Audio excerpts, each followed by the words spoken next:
stuff out, books, pens. When you break it down, when you look Small rodents, at what whatever different you've got, schools are take them out, doing, put them on the you desk, can and see take them that some schools are making a difference. They are closing that attainment gap. And we should treasure and nurture those schools. We should understand what those schools are doing, and we should spread the word. You know, we should be absolutely evangelical about this. As head teachers, we are so privileged. We are the leaders of the culture, the ethos in our school. We create that. I believe that for children to succeed, take your books out, guys, and the pen. Every child needs to feel safe. Double session, so we've got every child needs to have good relationships. Every child needs to be an empowered learner. And there needs to be a culture of hope. Come in, please. Hurry up, ladies. What I think you find with any learning situation is that if your teacher has high expectations of you, then often that's reflected in your performance. You begin to flourish. If you have a teacher that's able to spot the talent that a child has and to bring that child on. And of course, many of our teachers are experts at that. They're professionals. It's often the reason that they go into the profession in the first place. The answer is yes, Lisa. No, seriously, what do you think? Do you think she's a bit... Many teachers that I've spoken to are very committed to treating people as individuals, to treating learners as individuals, understanding the spark, what it is that sparks off different learners and helps bring them on as individual learners.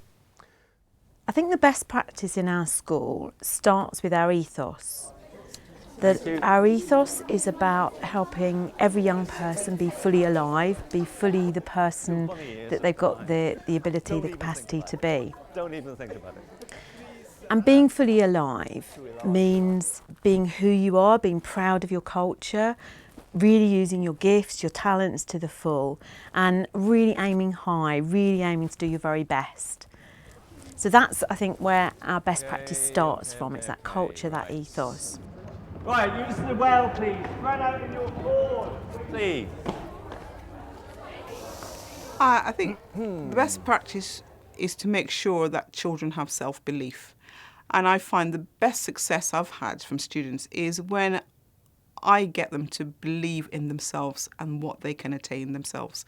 Once they do that, then they find they succeed. And once they have some degree of success, then they want to carry on and succeed even more. In the first instance, shall we say 2 minutes to show me that moment of the story. Any questions?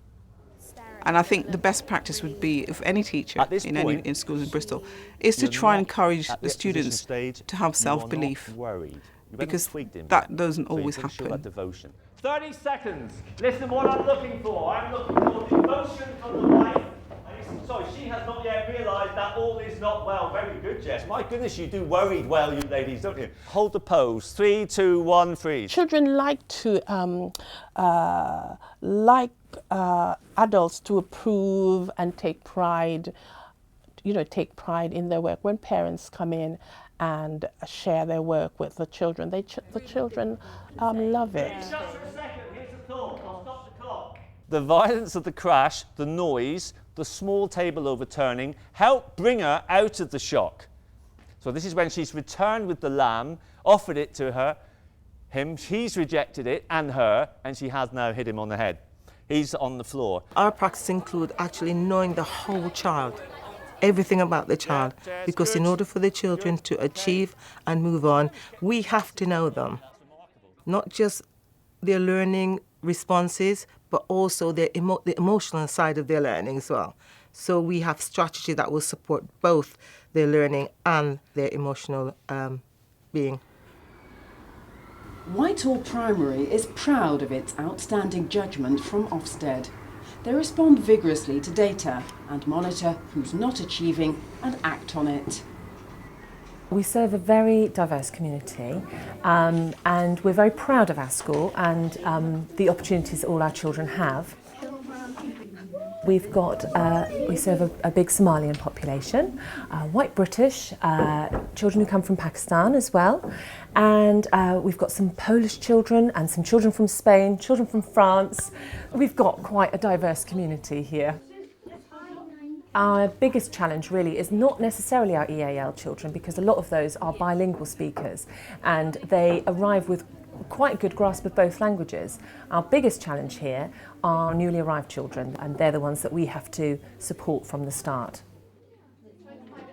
We first of all make sure that we know the ability of those children. So when the families are newly arrived, we have a translator that comes in to work with the family, to welcome them first of all into our school, and then to assess where that child is, because just because they haven't got English doesn't mean that they're a special needs child. So it's making sure that they have the challenge that they need and the support that they need within the class.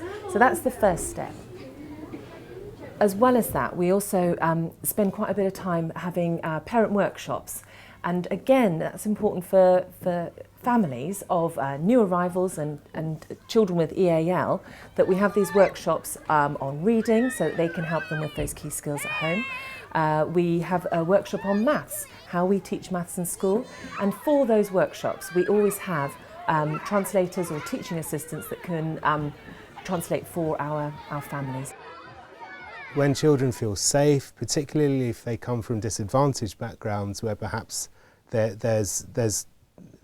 might be, different kinds of risks in their communities, on the streets, sometimes in their own homes, to be able to feel safe as a learner in school is fundamental.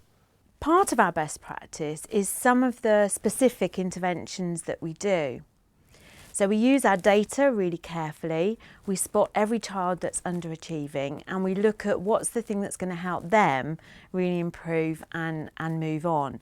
So it might be that they need a bit of extra pastoral care, it might be that they need some one-to-one work around organisation, it might be that they need some help with English as a second language. What's important to recognise in all of this, I think some people sometimes think that, why are we focusing on our global majority learners and or to use other terminology, our black and minority ethnic learners, when, for example, our white working class children are doing so badly.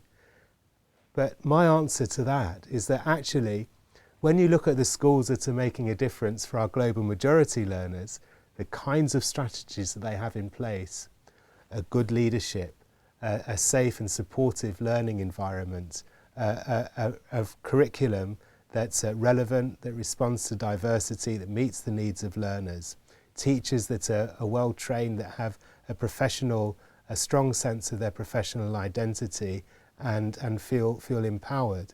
When you have those ingredients, they also make a difference for the majority as well. It's the same things, it's not rocket science.